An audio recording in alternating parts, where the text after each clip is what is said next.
What is up, guys? Welcome back to another video. Today we are reviewing the Jedi Bob Starfighter, and this set was about $40. I can't really remember. But anyway, let's jump right into it, starting with the minifigures. First off, we've got this Gonk droid. His name is Servo, aka SRVO. That's what it says on the box. If you have seen the Rebuild the Galaxy special, then you know what I'm talking about. I have seen the full thing, so there's some stuff that are Easter eggs in this set that I'm not really going to point out too much because I don't want to spoil it for anyone.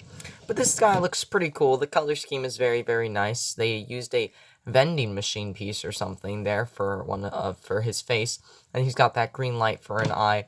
He's also got this little gray piece sticking out from the top of his head, and then they use these handle pieces or something, not sure what they're called, for his feet. Honestly, pretty solid Gonk droid, and we haven't gotten too much Gonk droids in the past.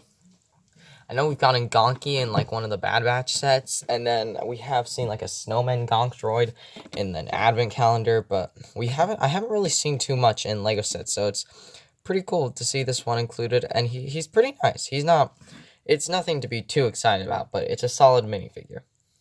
And now that I've spent about a minute talking about a Gonk droid, let's talk about the next minifigure of the set, which is this Akbar Trooper. And this is actually, it's literally just a clone trooper with an Admiral Akbar head. That's it. Pretty, very, very simple minifigure. I'll probably find some use for the spare clone body, and something cool is that I have the old Nadar Vem minifigure from the Clone Wars series, and the heads are actually different. I thought they were going to be like the same, but they're actually different. So this makes 3 calamari that I now have, which is pretty cool. I also have Admiral Raddus from Rogue One, so pretty nice to have those. I mean, I could always find like another outfit for this guy to just make him like actually Admiral Akbar. Bit of a tongue twister there. But yeah, very simple minifigure.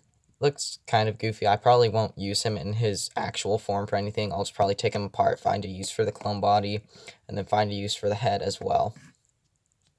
And now we're going to move on to the final minifigure and the reason that people are buying this set, which is Jedi Bob. And I haven't really seen the Jedi Bob old minifigure up close. I don't know how similar this is to it. I think the body, the legs, the hood, cape are all similar. I'm not sure about the face, though. I think they gave him a different face. He's got the same like beard, but his expressions on his face are different.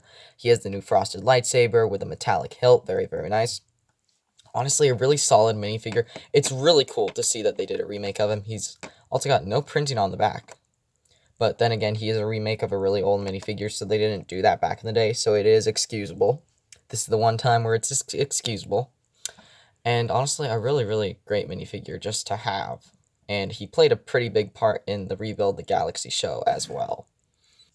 Now we're going to take a look at the build of the set, which is Jedi Bob Starfighter. So it is symmetrical. You can see on both of the wings, we've got these nice little plate pieces that just kind of give it the red sort of like diagonal line. We got some grill pieces as well, some stickers in the back there, even more of these. I'm not really sure what to call these. They're not sloped. They're like diagonal plates or something like that. We've also got these blasters, and you can see in there we also have some spring-loaded shooters as well that you can put some of those green spring-loaded shooters that come with the set in. Moving on to the front, we've also got these two engines, which use these ice skate pieces as well. A little bit of a slope in the front of the set. Even more stickers and more of these slope pieces. Honestly, the set has a really clean look. There's a lot of studs showing, but it really just still keeps its clean look. And I believe the two stickers on either side are different, and yes, they are. And both sides are symmetrical. On the bottom, you can see we've got some landing gear, some engines, even more engines if we move across to the back. And we've also got these two clip pieces that you actually can put Jedi Bob's lightsaber in to hold him. And over here, you can see some Technic pins, which is how they were able to make the angles for the wings. And that's basically all the details for the bottom. Moving on to the front, we can see another sticker piece. And in here is a banana and some milk, probably some blue milk, if I know my Star Wars lore correctly. And over here, we've got even more stickers and a nice little sort of triangle thing making up the back of the ship. And of course, the engines, as I pointed out. And here we've got the cockpit, which is also very detailed. It's got a nice little headrest, a computer panel, and just enough space to fit in Jedi Bob. However, there is a very specific way that you have to put him in to fit him in, and I'm going to show you guys how to do that right now. So if you want to put Jedi Bob in the ship, first off, you're going to want to take his lightsaber. You're just going to want to attach it to the bottom, of course, obviously, because he can't fit with his lightsaber. Next, you're going to want to put his legs in the sitting position and put his arms on his side. I know this sounds a bit doubtful. You're not supposed to put them in front because then he cannot fit. And next, you're just going to want to push him in there and kind of try to round out his cape around his body so it doesn't, like, crease or, like, get smushed. That is the one thing. They should have made it a bit bigger, and that's actually the best I've gotten to put him in. It's pretty nice. Then you're going to want to just put his headrest on, close the cockpit, and the cockpit kind of just, like, snaps in. This kind of locks it in. You can, if you can hear that, I'm not sure if you can, and boom, he is in. And honestly, this set is really, really solid, and now we're going to get into my final thoughts for the set. Moving into my final thoughts for the set. This set, for 40 bucks, I know that it has Jedi Bob, but that's basically the only reason you're really going to want to get it. The Starfighter is solid. The other minifigures are kind of goofy, not going to lie.